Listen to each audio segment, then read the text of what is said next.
Pekne vás pozdravujem, milí moji priatelia a sledovatelia. Asi ste si stačili všimnúť, že pomerne pravidelne sa robia koncerty na podporu našich susedov, ktoré sú plné arogancie, nenávisti a takých zvláštnych emócií, ktoré sú diametrálne odlišné od môjho pohľadu. A verím teda, že nielen môjho pohľadu, ale aj pohľadu mnohých z vás.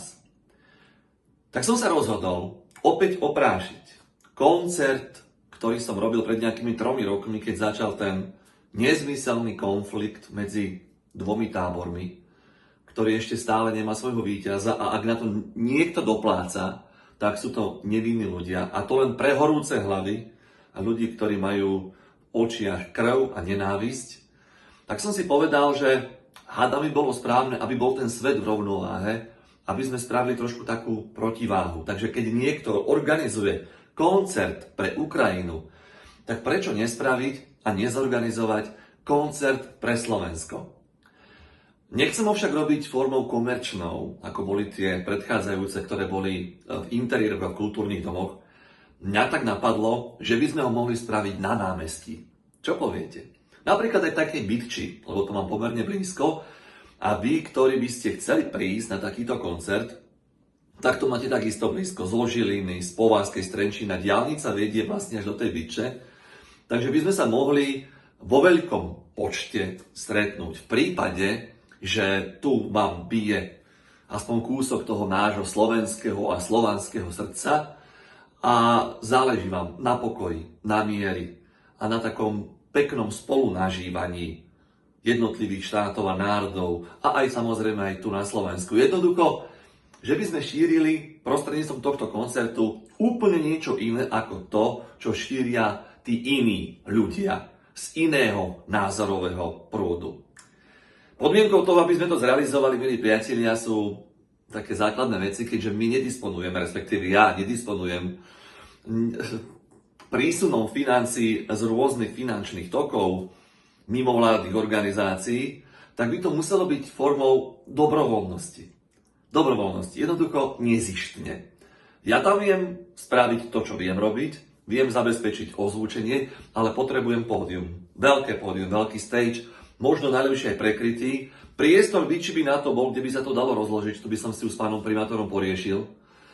Ale potrebujem nejakú firmu, alebo spoločnosť, ktorá vie postaviť pódium, kde by sa mohli prezentovať, povedzme, naše tradičné folklórne súbory, alebo možno aj nejakí interpreti, ktorí by tam chceli zahrať niečo naživo. Jednoducho potrebujem veľké pódium, veľký stage. Ak mi to niekto z vás, ktorý ma sledujete, viete poskytnúť, nezištne, a to len preto, že ste názorovo, aj čo sa týka vášho postoja a pohľadu na veci verejné nastavení aspoň minimálne tak, ako som ja, a moji sledovatelia, tak to len privítam. Ako náhle budem mať pódium, stage, zabezpečenia prisľúbený, tak potom následne budem oslovovať všetkých tých z vás z umeleckej obce, ktorí by ste chceli byť súčasťou koncertu pre Slovensko, ktorý bude zároveň aj koncertom za mier.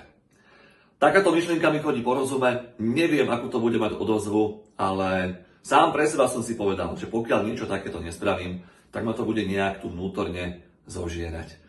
A keďže nechcem byť v prúde nechcem byť, nikdy som taký nebol, vždy som išiel proti prúdu, ale verím, že som aj dobre robil, čo som robil, tak nádejam sa, že si táto moja myšlienka nájde dostatočne silnú podporu u veľkej väčšiny z vás.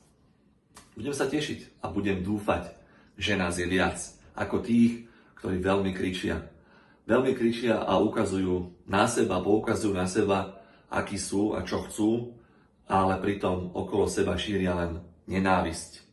A to nie je zámerom mojich koncertov.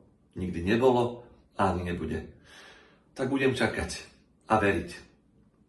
Snáď by tento týždeň na to mohol bohato stačiť. A potom vám poviem, ako som dopadol a či do toho pôjdeme, alebo nie. Slovensko vždy na prvom mieste. Pekný deň.